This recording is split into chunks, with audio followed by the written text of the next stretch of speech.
Hi, I'm Megan Skidmore, and this is the Beyond the Shadow of Doubt. I'm a woman, daughter, sister, spouse, mother, life coach, and person of faith on a mission to normalize asking questions and allowing doubts, not only in a faith journey, but in all aspects of life.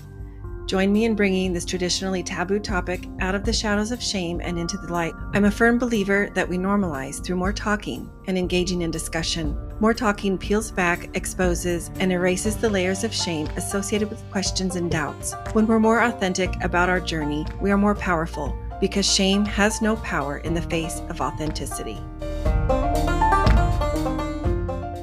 In continuation of Pride Month and bringing increased awareness to the LGBTQ+ space, I invited Councilwoman Julie Spilsbury to share her transformation from a conservative religious mother of 6 to a fierce ally of the LGBTQ+ community. What ensued was a passionate dialogue emphasizing the importance of conflict transformation and how it can help create opportunities for sharing of personal stories within faith communities to encourage understanding and empathy. My profound thanks to Julie for following your heart in leading with love, particularly towards our LGBTQ+ friends and loved ones. This is part 1.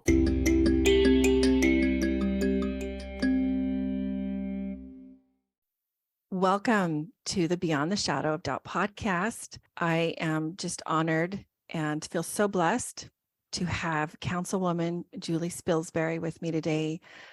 I'm just so grateful that Julie could take some time out of her busy schedule to spend it here with me today and have this conversation that not just I can benefit from, but all of you listeners. She has had some amazing experiences and opportunities, particularly these past 2-ish, 3 years. And so we're going to get a synopsis of that. And I will leave that to Julie to share with us.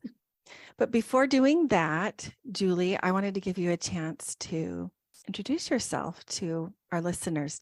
Great. I'm so excited to be here. So thank you for the invitation. I love sharing a little bit about this journey that I and my family have really been on the last few years. So I'm looking forward to talking with you today.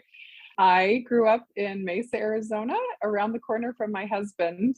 He was one of my brother's best friends, and we had a very short engagement when he got home from his mission, and I was home from BYU for the summer, and we were married that summer and had 5 kids in the next 8 years. So we had kids real fast and real young. We've been able to adopt another one. I've fostered a couple of kids and adopted one of those. So we have 6 kids ages 16 to 24. 5 are girls and 1 boy. So 5 of them are out of the house now. So we're just down to 1 daughter that's a junior in high school left at home. And it is the weirdest thing my to be goodness. Weirdest time of life. I did not realize you only had 1 left. Yes. Wow. I have 1 married, 3 are in college, 1's on a mission, and then this last one that's at home. So, and since they're all so close in age, they left really close together too. So True. Right. Wow. Yeah. Things are hopping at the Spilsbury home. Yes. Awesome. Thanks for that introduction. So I would love to take a minute. You've been serving as council member of District 2 of the city of Mesa, Arizona for, is it 3 years I'm in my now? 3rd year. 3 years. I would love for you to share some background on how that came about for you, what your story was that got you to that place. Yeah, and that's really where all of this starts, I suppose. So in 2019, actually, so we owned a tree care company for over 20 years, and I did a lot of the books for that, but I mostly volunteered in my kids' schools. Like I was the PTO mom things, right? And so that's really what I spent most of my time doing was volunteering in the schools. My parents were both teachers, and I loved being in the schools.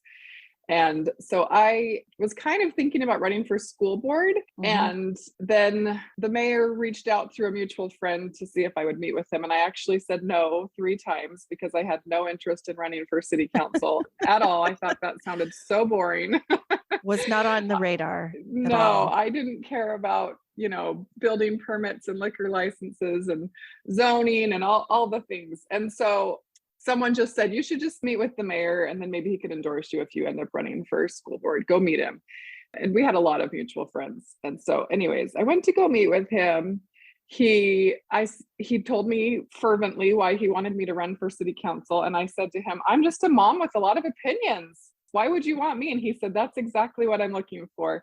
And he had been looking for someone in my district, a woman that was really involved in the community, and my name kept coming up. And I still wasn't interested, but as I sat and talked to him and explained to me that the same families and children that I felt so passionately about and wanted to help would be the same families and children that I could help on city council, but with a broader umbrella and with more resources.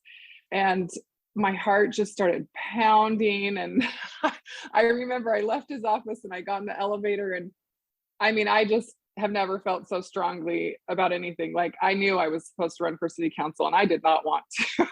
Oh my I went home and goodness. I said to my husband, oh my gosh, I think I'm supposed to run for city council. And he's like, what? Wait, that's not why you went there. And I'm like, I know. It was so hard. We spent the next couple of months really praying about it and talking to a lot of people and trying to just kind of find out all the pros and cons, which now that I laugh because I didn't even know the half of it, but I knew that it was what God wanted me to do. And so we moved forward with faith and decided to do that. And so I ran against an incumbent in 2020. That's also the same year that we sold our business. The pandemic hit. Wow. I had missionaries coming and going that year, kids graduating from high school. It was a rough year. It was also the political, just the presidential elections and everything that was kind of happening. So 2020 was a really, really big year. I did win in August of 2020. I got to do it in the primary. And so I started in January of 2021. Okay. 1 August of 2020, started in 2021. Yes.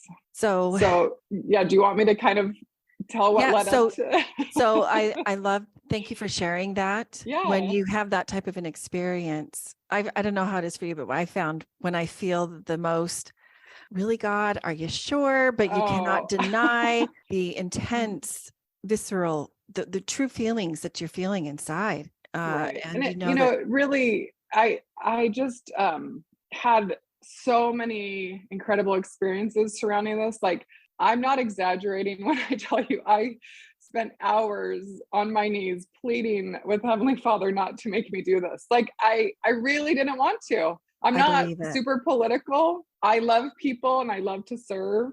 I have leadership skills that I've had since I was a tiny child that I know God gave me. So I knew I had some, gifts and talents that I could use. But I mean, this was just nothing on my radar. It was nothing that I aspired to do or wanted to do. But I started watching the council meetings and I started realizing that there was no mother on the city council. And our city has 520,000 people. We're the 35th largest city in the nation. It's huge, right? I mean, LDS people have heard of Mesa, but most other people haven't. Right. And to only have one woman on the council and to not have her be a mother made me realize there's no one that's on the council that's representing me and all the people that I rub shoulders with every day. And so then I could see the need for my voice. But more importantly, what happened was that when I would pray over and over and over again, I'm sure God must have gotten very frustrated that I had to keep having these experiences, but the answer that I would get, and it was very clearly from my heavenly parents, not just God, it was both of my parents were telling me, we're not asking you to do this alone. Like, we'll be with you. You get to use all of what we've given you and we'll be with you. And I felt that over and over again, that I wasn't going to have to go do it by myself. And I had a lot of really beautiful experiences. 2020 gave us a lot of time to do a lot of meditation and praying and slowing down. And it was really, really difficult for me to put myself out there like that. And over again, and I can't even tell you, like, as hard as this job has been, the best part of it is that I get to witness firsthand divine help, divine strength, divine guidance over and over again. Like, it never ceases to amaze me. I'll be driving home from a meeting and I'll be like, oh my gosh, I knew what to say. I knew how to respond. I knew how to handle that situation. And it's not me. Like, it's just not me. It's very much that divine help that I get so many times. And that's been my relationship with my Savior and with my heavenly parents has increased just dramatically because of that. I feel that so strongly. I have felt that similarly on this. Yeah. journey that I am on as in the intersection of the LDS faith, conservative Christian faith, and being a parent of an LGBTQ plus child. Mhm. I definitely had help, definitely not been alone. So I feel that very deeply, what you're sharing. Thank you for Absolutely. offering that. I think representation is so important. And how amazing is that you have been able to witness firsthand and felt and seen divine intervention, which to me translates as divine care. This is important to our heavenly parents for more and more individuals to be seen. And you were Absolutely. the conduit in order for that to come to fruition. It's been so interesting because during my campaign, there was a post made, lots of posts made, but I'm there was sure a post there made by was. a guy. It's the worst part is the campaign, and I'm going to run again and have to do it all again next year. So, but there was a guy that I went to high school with that's very politically involved, and he had made a post about how I was too compassionate for politics and that I would be a good Relief Society president or a compassionate service leader, but that I didn't belong in politics. And it kind of lit a fire under me. And I just love that I get to use my compassion. I bring cinnamon rolls to people. I am truly I started the Mesa Kindness campaign. I get to just bring who I am, all of my things that I love about who I am. And as I don't know, that I think are kind of maybe more feminine qualities or womanly qualities, motherly qualities. Mhm. And get to see the power that happens with compassion and kindness and how it affects people's lives. And I've been able to use it in a lot of unique ways. And I just love it. I love that it's maybe not the typical way to be a politician or to be on a city council.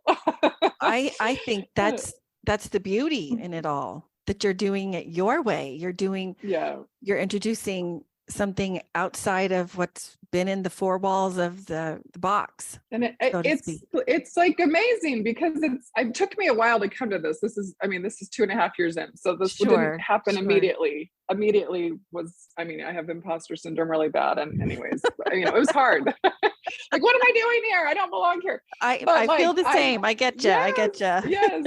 But I've just so been able to embrace it. And I love it. I love to be the unexpected. And people are always taken back by who I am in a good way. Right. And so I'm this is what God wanted me to do. He wasn't asking me to fit into this box of whatever a city council person is supposed to look like. And really, I think that starting off a month into my service with the non-discrimination ordinance in the city of Mesa just kind of threw me right into the fire. And I had to figure out really quick how I was going to respond to things like that. So I have experienced multiple times where I can feel God encouraging me to break the mold, we could say, to not just get outside of the box, but jump out of it. And yes, I feel that when you're talking about imposter syndrome. I feel that when you're talking about lots of prayers of uncertainty, of are you sure, that kind of thinking.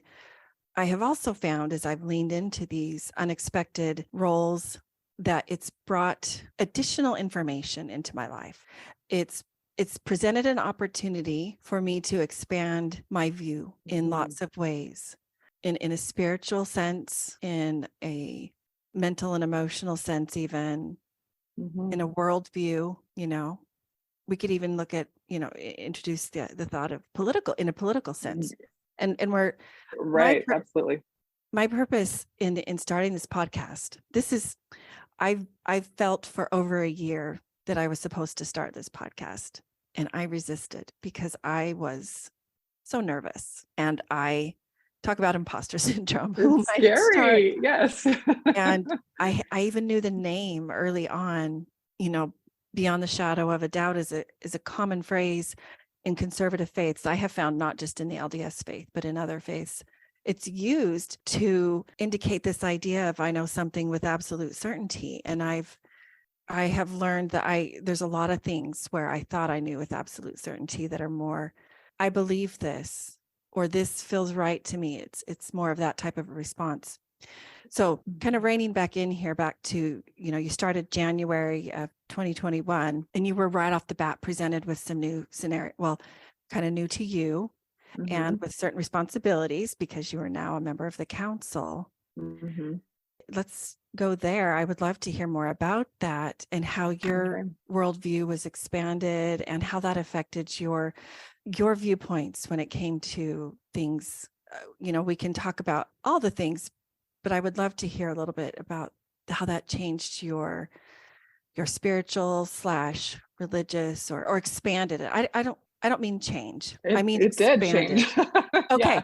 Well, whatever resonates for you. Okay. And I mean, this is my very favorite topic of all times. Oh, and good. Also it's like God has put into my very being this passion for the LGBTQ and religious cross section, where that intersection that I feel so strongly about and so passionately about. And I'm not the same person that I was 3 years ago. So Amen. So I feel that. I could talk for hours. So I'm going to try to just good. Really, good. Well, this is why I wanted you on the podcast. This is exactly why I wanted you on. I just, it's like no other topic brings this in me. So I'm going to try to succinctly pull it together, but it really goes back, and it's not coincidental because we know the way God works. But yes. Early in 2020, I had several kids in college and missions, and my kids are deep thinkers and they love to ask deep questions, and we have great conversations in our family. And my husband and I and my older kids all kind of started on this journey of like listening to more podcasts and reading more books, and we were listening to Faith Matters a ton, and led to Richard Osler, Lesson Learn Love, and love, love all of that. Yes, all the things. So yes. I didn't at the time think anything of it, just that we were on this, kind of exploratory journey. At the same time, you have this extremely divisive political environment, and we were kind of rethinking our extremely conservative political views as well, and kind of just wondering what was happening and how we could be a part of it. And what happened first of all was I was reading Richard Osler's Listen, Learn, and Love book, and realized how many things he writes about in that book were exactly the way I was taught and the way that I thought. Even though I would totally have said I was an LGBTQ ally, I read that and realized like, oh, wow, I don't get it. Like I haven't been in this space. And it led to this journey of months and months of just listening to learn as much as we could. And our whole family was on it. And so it was really neat and really beautiful. And again, I had no idea why. It was just, we had a lot of time. We had a lot of time to listen to podcasts and read books. And anyways, so, and a lot of this, it's hard to separate this from the political stuff going on too, because it kind of led us all into like, I think I've heard you talk about faith expansion and not a faith crisis. And so I do kind of feel like that's where we were at as well, just kind of rethinking things that we were taught or things that we thought.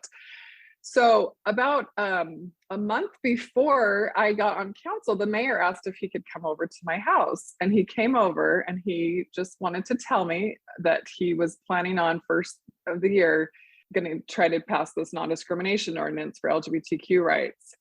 And he'd been trying for 6 years. When he did it before, he had received a ton of pushback, and it kind of got ugly fast. And so he just wanted me to know this is coming. Oh my goodness. And wow. At the time, and he wasn't telling me how to vote. He just said, this is coming and you need to be prepared.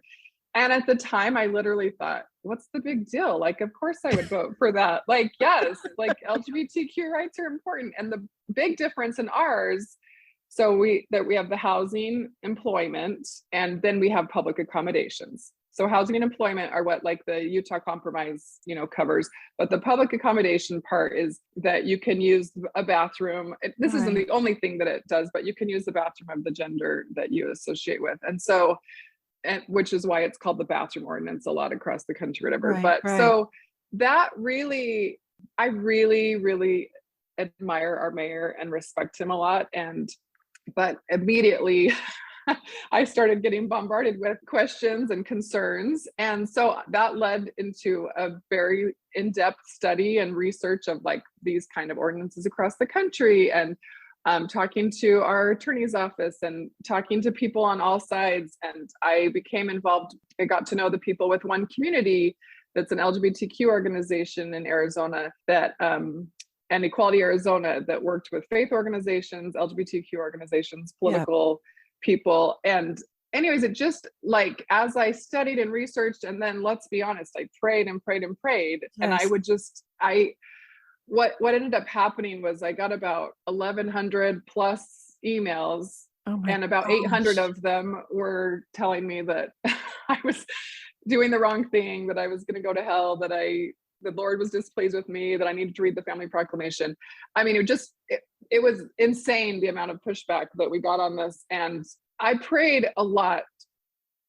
And I would just say, I don't want to do anything that's going to hurt building your kingdom. Like, I really just didn't want to do anything that was going to harm or hurt people. And over again, I've never felt so convicted before on a vote. I wish all my votes that I had to make, I could feel this convicted, but I knew that I needed to support this non-discrimination ordinance. And we had 3 Democrats on our city council and 4 Republicans. Our mayor had, his story is pretty amazing too, but he had a huge prompting 6 years before to do this, and he was going to vote for it.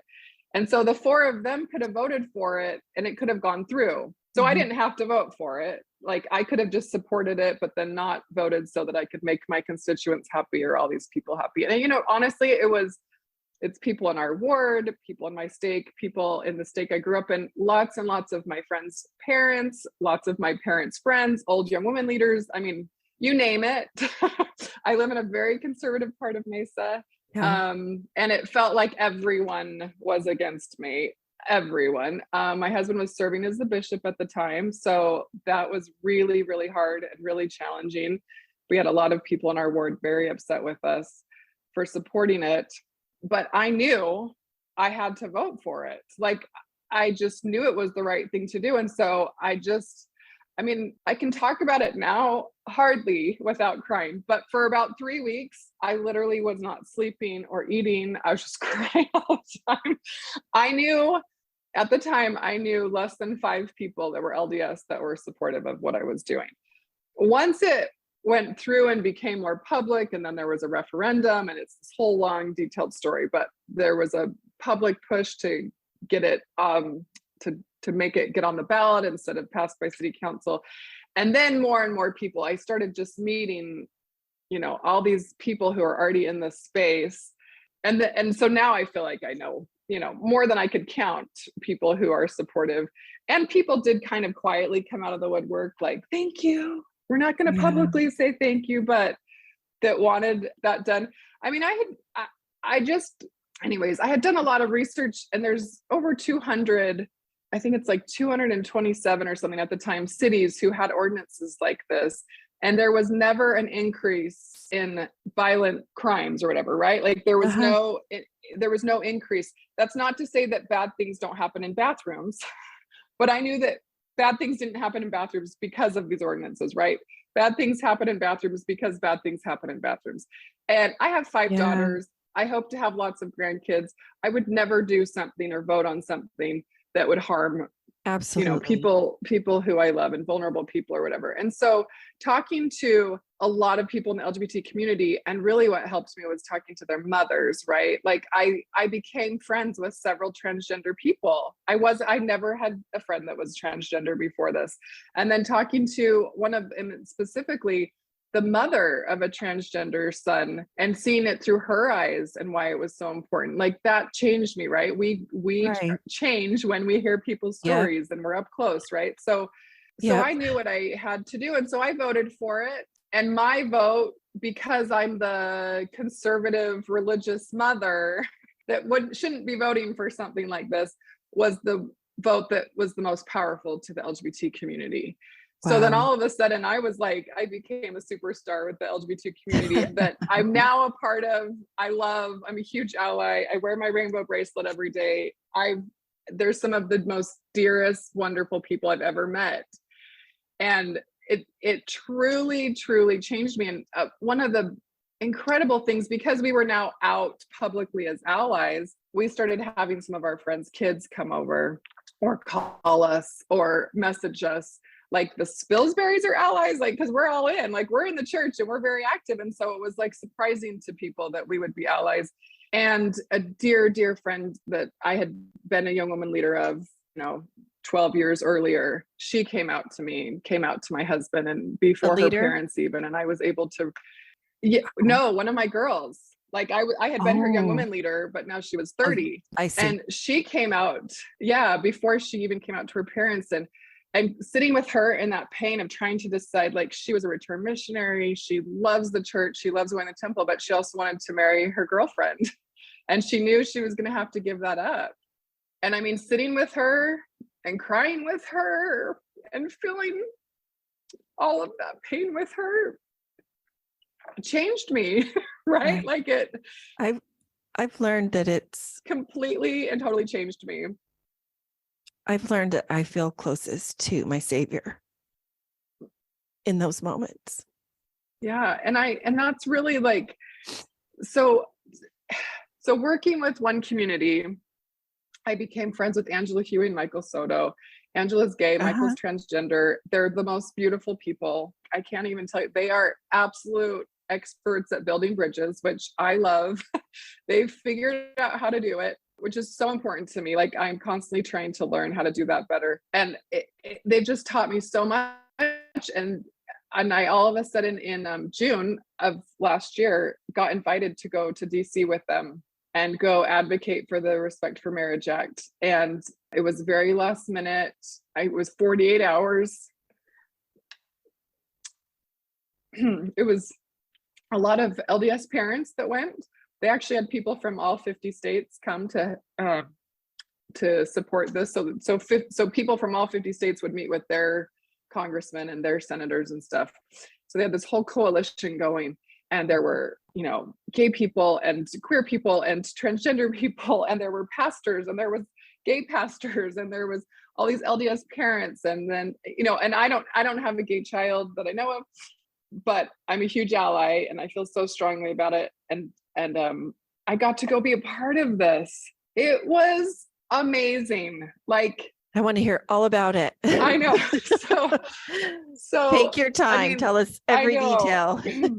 It was, it's really hard to put into words. So it's 48 hours, 2 days, like it felt like a week. And I got to meet the most incredible people, just this most random group of people that you would never think would all be working on something together, that you would never think would be friends, that there would be such just immediate love for each other. Every person I met, like every person, every gay person, transgender person, binary person, every LDS mom or dad that I talked to, anyone that was in the space, it was like an immediate love that I felt. And we were doing something that was so important, because what I've learned is that Jesus is in the complicated spaces. He's in the messy space, right? Like, he's not on the LGBTQ side and he's not on the religious side. He's in both. He's in that really messy, complicated space. And you know what? There's not good answers. I wish there were better answers. There's not good answers for people in that space. But I've really come to realize that's where Jesus is. And so that's where I want to be. I want to sit in that space. And I felt like that for those 48 hours, we were all people from all different backgrounds, different life experiences, different feelings, trying to protect everyone's rights. We were trying to protect religious rights and the LGBTQ rights. At the time, I didn't know that the church was going to support the Respect for Marriage Act. I knew that the church had supported our city ordinance, but it wasn't very publicly out there. The church had signed on to a letter to support ordinances in the state, but of course, people in Mesa didn't take that to be support. So I was doing it because I knew it was what God wanted. And I think that's what everyone else sitting there also realized, and why it was so important. Like, I literally felt like I was a part of something that was historic and that mattered. You absolutely were.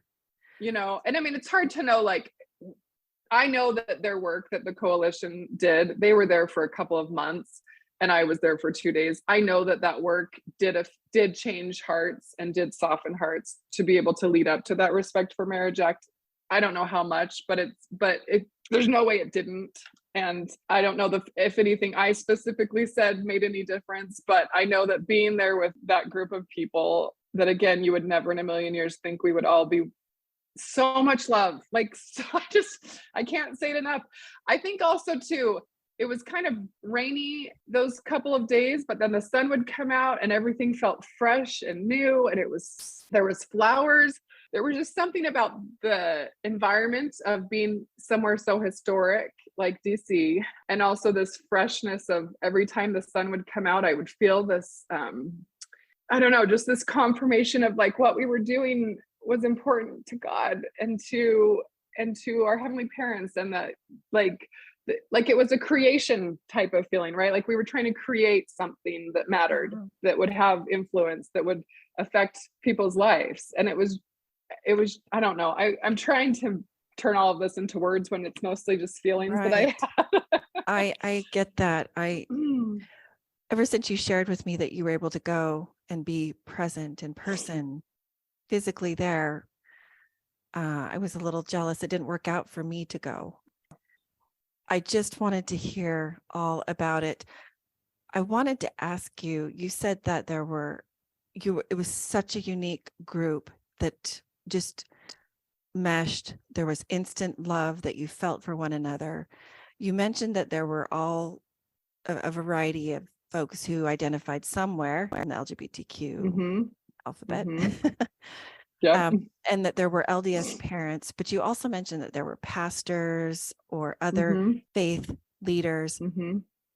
So there were other faiths represented in this group besides LDS. Yes. Folks. Yeah, lots. Because I mean, so I flew over with Angela Huey, and then her name's Bettina Nava, and she works with Angela, and neither of them are LDS. This pastor, I'm sure you've heard of her, Marian Edmonds Allen. She's out of Utah, and she's gay, and she also has transgender kids that she's adopted. She's just beautiful. She's just an incredible person. And we sat and shared our stories with each other, right? Like we had, in all of our downtime, we would sit and really I met multiple transgender people, and I haven't been around that many of them. And so that was a really good experience for me to be around all of these different men and women. And I could have spent hours just sitting and talking to all of the different people that were there and hearing what their stories were, what were their paths that led up to this, why was this important to them, why were they there, right? So I got to share my experience with people.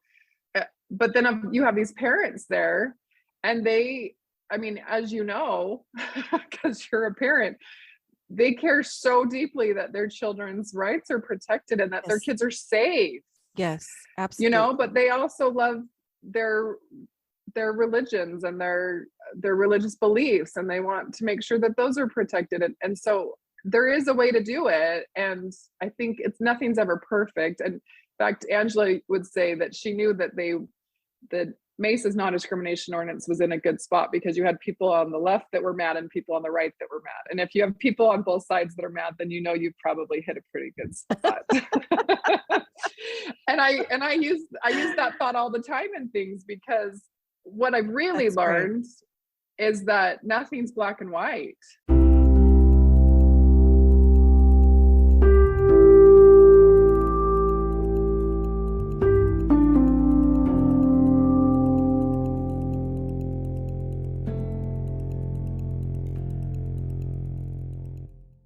Thanks for joining us and listening to part 1. Don't forget to subscribe so you don't miss the rest of the conversation in part 2, coming up in bonus episode number 36.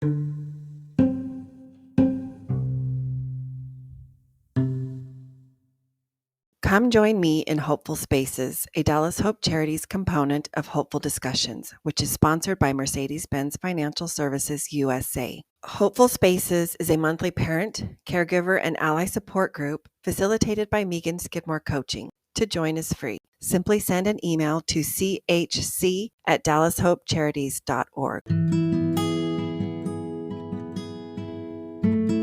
Visit meganskidmorecoaching.com, where you can find this podcast, as well as additional free resources. Check the podcast show notes on any platform for links to sources cited. Follow me on Facebook or Instagram for more and to send me a DM. To help the podcast grow, please follow, rate, and review, as well as share it with a friend.